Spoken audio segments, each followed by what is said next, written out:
Good morning students.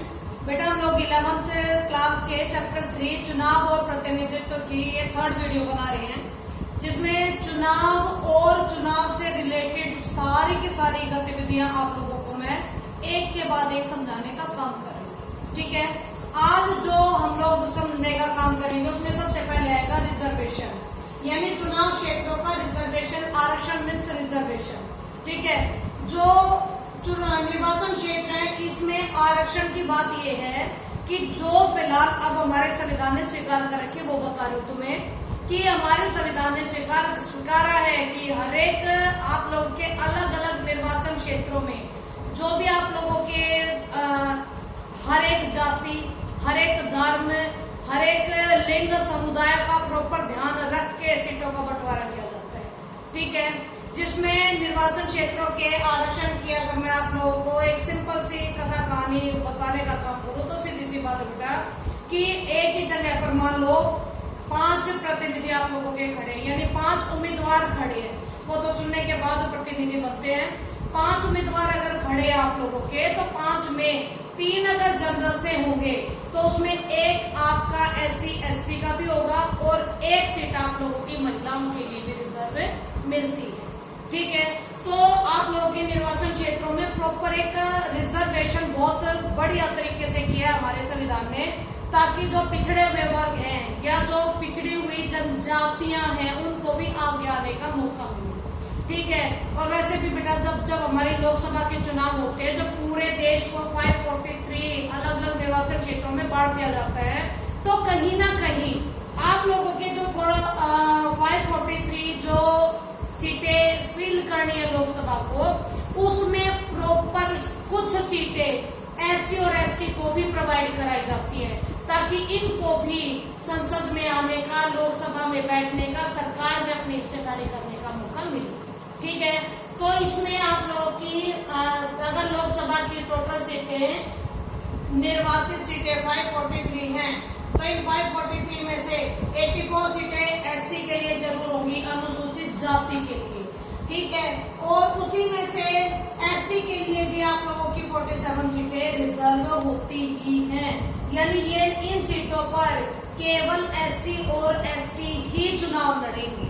ठीक है, ये रिजर्वेशन की व्यवस्था इसलिए की गई है ताकि समाज आप लोगों का एक जैसा बन के रहे, ताकि आप लोगों के समाज में जो ऊंच नीच या फिर पिछड़ेपन की जो समस्या है वो खत्म हो जाए और सभी इक्वल आ जाए, समाज के एक ही पलड़े पर सभी का आवागमन हो जाए। इसलिए इस रिजर्वेशन की व्यवस्था कर रखी है। वैसे अंग्रेजों ने हम लोगों को ये अलग से दे रखा था। इसमें पृथक निर्वाचिका दिया था उन्होंने।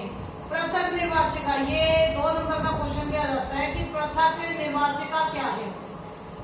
पृथक निर्वाचिका या पृथक निर्वाचन मंडल, ये 2 नाम एक ही साथ बोल रही है, एक ही चीज के 2 नाम है। ये पृथक निर्वाचिका का मीनिंग है बेटा कि SC और ST के लिए अलग से सीटें निर्धारित की जाए। SC और ST के लिए अलग से आपके मतदाता जो SC ST वो केवल SC और ST को ही वोट करें। ठीक है, तो ये जो पृथक निर्वाचिका थी उसे हमारे संविधान निर्माताओं ने सिरे से बिल्कुल नकार दिया, क्योंकि इनका ये कहना था अगर इस तरीके से काम हुआ तो भारत के तो बहुत सारे टुकड़े हो जाएंगे। मुसलमानों को वो वैसे ही हमसे अलग कर चुके थे, पाकिस्तान का निर्माण हो चुका था, और इन SC ST को भी अगर हम लोगों ने पृथक निर्वाचिका पकड़ा दिया तो देश के कई सारे खंड हो जाएंगे और पता भी लगेगा कि भारत कब दुनिया भर के हिस्सों में भटके रहेंगे। ठीक है, इसीलिए हम लोगों ने इस पृथक निर्वाचिका को नामंजूर किया और निर्वाचन मंडल में ही आरक्षण की व्यवस्था कर दी। ठीक है, इसके बाद बेटा तुम्हारा परिसीमन आयोग आता है। इसका जिक्र मैंने आप लोगों को कल भी किया था। परिसीमन आयोग परिसीमन एक्ट के तहत बनाया गया था 1952 में, जिसका नियोक्ता यानी जिसको नियुक्त करने का अधिकार हमारे राष्ट्रपति का होता है। ठीक है, परिसीमन आयोग का मेन काम होता है कि चुनाव आयुक्त के साथ मिलकर निर्वाचन क्षेत्रों का बंटवारा करना, यानी कि जब निर्वाचन क्षेत्रों का बंटवारा किया जाता है तो प्रॉपर तरीके से देखा जाता है कि जिस भी इलाके में निर्वाचन क्षेत्रों का बंटवारा हो रहा है उसमें सीटें भी किस तरीके से सेट है, कितने जनरल को जा रही है, कितनी एससी को जा रही है, कितनी एसटी को जा रही है, कितनी महिलाओं को जा रही है। यानी इन चीजों में सब में परिसीमन आयोग तुम्हारे चुनाव आयोग के साथ मिलकर काम करते हैं। ठीक है, इसके बाद बेटा जो परिसीमन आयोग है ये हमेशा प्रॉपर ध्यान रखता है आप लोगों का कि जिस भी निर्वाचन क्षेत्र को वो चुनता है, ठीक है, यानी किसी पर्टिकुलर इलाके को अगर निर्वाचन क्षेत्र बनाना है तो ये कहता है कि जिस भी निर्वाचन क्षेत्र को चुनता है उसमें अनुसूचित जातियों का अनुपात ज्यादा हो। अगर एससी और एसटी की सीटें वहां से बट कर आगे आ रही है तो पूरा ध्यान रखना होता है कि उस पर्टिकुलर इलाके में एससी और एसटी की जनसंख्या भी ज्यादा होनी चाहिए। यानी इतनी तो हो कि वो अपने किसी भी कैंडिडेट को अपना वोट कर सकते हैं, लेकिन कैंडिडेट जिसको भी वो वोट करेंगे वो उनके वोटों से जीत जाए। इस लेवल को थोड़ा ध्यान में रखा जाता है। ठीक है बेटा, और लगातार ये कोशिश की जाती है कि अगर एससी और एसटी के हालात सुधर जाए तो उनको भी जो मिलने वाला ये रिजर्वेशन है ये धीरे धीरे करके समाप्त कर देंगे। जब स्टार्टिंग में संविधान बना था तो ये 10 सालों के लिए लागू किया गया था कि 10 साल बाद देखते हैं कि एससी और एसटी के हालात कैसे होंगे। अगर स्थितियां बेहतर होंगी तो इनका रिजर्वेशन हटा दिया जाएगा। लेकिन बेटा जितनी बार भी ये हुआ उतनी बार एससी और एसटी का जो उत्थान है, जो हमारे समाज तक उनकी पहुंच है, वो तकरीबन उतनी नहीं हो पाई जितनी की होनी चाहिए थी। ठीक है, इसलिए 2020 तक उसको टाल दिया गया था। ठीक है, तो देखिए बेटा ये जो परिसीमन आयोग है ये हर 10 साल में स्थिति का निरीक्षण करता है एससी और एसटी का कि अब वो किन हालातों तक पहुंच गए हैं। ठीक है, जिस दिन लगेगा हमें कि एससी और एसटी हमारे समाज के साथ घुलने मिलने के लिए रेडी हो गए, उनका भी विकास हो चुका है, उन तक भी शिक्षा और स्वास्थ्य की सुविधाएं पहुंचा दी गई है, उस दिन ये आप लोगों के आरक्षण हट जाएंगे और सब कुछ आप लोगों के जनरल कैटेगरी में पहुंच जाएगा। इसके बाद बेटा तुम्हारा सार्वभौमिक वयस्क मताधिकार। देखें, सार्व मीन्स सभी, भौमिक मीन्स भूमि पर रहने वाले, वयस्क मीन्स जवान जो 18 साल से ऊपर के हैं, मताधिकार मत देने का अधिकार, यानी कि भारत की भूमि पर हर वो व्यक्ति जो 18 साल से ऊपर है उसे बिना किसी लिंग, जाति, भाषा, किसी भी धर्म के आधार पर उसके साथ किसी तरह का भेदभाव नहीं किया जाएगा। ठीक है, अगर वो भारत का नागरिक है, अगर वो 18 साल से ऊपर है, अगर वो मेंटली डिस्टर्ब नहीं है यानी पागल नहीं है, तो उसे हर एंगल से वोट डालने का अधिकार देती है हमारा संविधान। ठीक है, तो सार्वभौमिक वयस्क मताधिकार की डेफिनेशन पूछी जाती है। इसके बाद होता है लोकसभा व विधानसभा के सदस्य बनने की योग्यताएं क्या होती है। काफी क्वेश्चन पूछा जाता है, बच्चे भी पूछते हैं क्लास में कि मैम कौन कौन खड़ा हो सकता है, कौन कौन चुनाव लड़ सकता है। तो बेटा इसकी 3-4 कुछ शर्तें हैं। पहली शर्त तो आप लोगों की है कि जो भी व्यक्ति खड़ा होगा प्रतिनिधि बनने के लिए वो 25 ईयर से बड़ा हो। ठीक है, यानी 25 साल कंप्लीट कर चुका हो। दूसरी बात वो भारत का नागरिक हो। ठीक है, तीसरी बात वो पागल या दिवालिया ना हो। ठीक है, चौथी बात वो किसी लाभ के पद पर ना हो। ठीक है, किसी सरकारी लाभ के पद पर ना हो। और 5वां आपराधिक प्रवृत्ति का ना हो, आपराधिक उसका पीछे का बैकग्राउंड किसी भी तरीके से अपराध से जुड़ा हुआ ना हो। ठीक है, तो ये 5 योग्यताएं डाली जाती हैं अगर हमें लोकसभा का या राज्यसभा लोकसभा या विधानसभा का मेंबर बनना है तो। लेकिन यहाँ पर एक थोड़ी सी चीज अलग है, सारी चीजें यही आ जाएंगी। अगर हम राज्यसभा के मेंबर की बात करेंगे तो बस उसमें उम्र बदल जाती है। उम्र यहाँ पर आप लोगों की फिर 30 साल से ऊपर की हो जाएगी।